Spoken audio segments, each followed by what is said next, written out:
Curtis, you're a shill. You only review aperture and Amaran lights. Well, that's a funny thing to say, and some people have said that in the comments. I actually reviewed a Godox light last week, and today we are reviewing a Nanlite light, so take that. First of all, do you need a big light for corporate work? Maybe low-budget indie filmmaking, something like that? The Nanlite FC-720B might be a good choice. Let's take a look at it. First of all, full disclosure, Vitopal, I think that's how you say it, which is a reseller of Nanlite, Godox, Aperture, other lights, sent this light to me to make this video. They haven't paid me further. They gave it to me for free. They haven't told me what to say, and they have not reviewed this video prior to posting it. So everything I say here is my own opinion.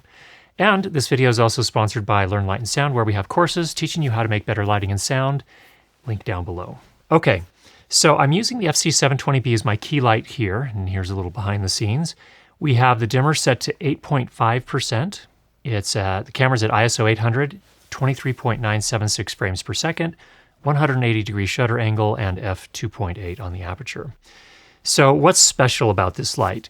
It is a 750-watt bicolor light for $650 US. And in fact, at the time we made this video, it was actually on sale for $520, which is a really low price for that much output. So that's probably enough light to damage someone's retinas, so be really careful.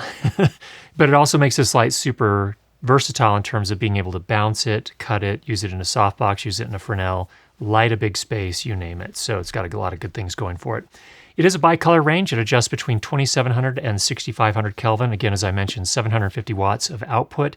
It is dimmable in 0.1% increments, all the way from 0% up to 100%. And that 0.1% is truly just a tiny kiss of light. It is really useful for really finessing things. There are 12 onboard effects.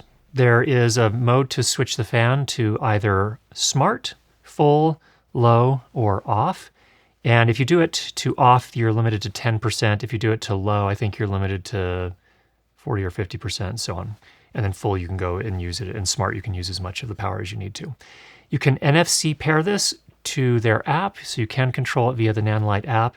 It does have a Bowens mount, so you can use pretty much any Bowens mount light modifier, which is really awesome. You can control it via the onboard screen and knobs via the Bluetooth app, or it also is DMX capable. There is a DMX port there on the light head itself. It includes the stand clamp that holds the power adapter. There's a separate box that is a power adapter, and that seems like it's a kind of a plasticky case. And then there's the light head itself. The light head is a combination of plastic and metal, but it is pretty well built. I'd say they've done a nice job with that. Here are the photometrics as we measured them in our studio with our Seikonic C800 compared to the Amaran Ray 660C for context. If you want to dig into the details, go ahead and pause here. The color quality is good, though I will say the Amaran Ray 660C is a fair bit closer to perfect at 5500 Kelvin. Though to bring that to some context, remember I have pasty skin tones, and the Nanlite is making my skin look decent here when it's tuned to 5600 Kelvin, so you be the judge of that. Also, we did a flicker test for those planning to photograph at higher shutter speeds or do slow-mo video, and no problems with flicker on this light. We dimmed it down to 5%, shutter angle 11.25 degrees, 23.976 frames per second. Seems to be doing just great. The fans are not super loud. There's a fan in the power box and the light head itself. They're not super loud, but they're also not the quietest I've experienced. And the fan in the power adapter seems to always run as long as it's plugged into AC power, which is weird. And I don't know if that can be changed with a firmware update, because I think you firmware update the light head, not the power box. I'm not sure on that. The beam angle, according to the specs, is 75 degrees, but that doesn't match up to my practical experience. The beam is much wider than with the 45-degree reflector, so my guess is it's closer to 30 degrees without the reflector on. And that's actually really good if you want to use a softbox, because then you don't need a softbox with two diffusers, an inner and outer diffuser.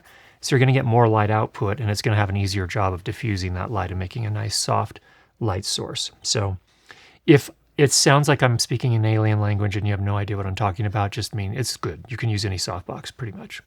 How does this compare to the Amaran Ray 660C? Well, a few things. 660C is not exactly an apples-to-apples comparison because it is a full color light. There is a Nanlite FC-720C color light. I haven't tested that one, so I don't have kind of a frame of reference there, but let's just compare it to the Ray 660C. The Ray is full color, so it has less output overall, not just because it's lower wattage power, but also because it uses a different color engine. So it can produce daylight and tungsten white light, but it has to sacrifice and not use all of its power to generate that. So the Ray's a little bit more versatile in terms of color effects if you're trying to do that, but the Nanlite produces more output if you need that. So if you need a lot of light, the Nanlite takes the prize on that one. I'd give the build quality win to the Ray, but just barely. They're really, really close. And also the Ray 660C doesn't have a separate power box, which is nice. It's all in the head itself. So there's no additional piece of equipment that you have to kind of strap to your stand or anything like that. Makes it a little easier to work with. But the Amaran Ray is more expensive at $700 US. Color quality wise, they're pretty much the same when tuned to 3200 Kelvin, but once you go to 5500 Kelvin, the Ray slightly edges out. Well, it wins. It clearly wins, especially if you're looking at SSI. But again, we're lighting me right now with the Nanlite FC-720B at 5600 Kelvin.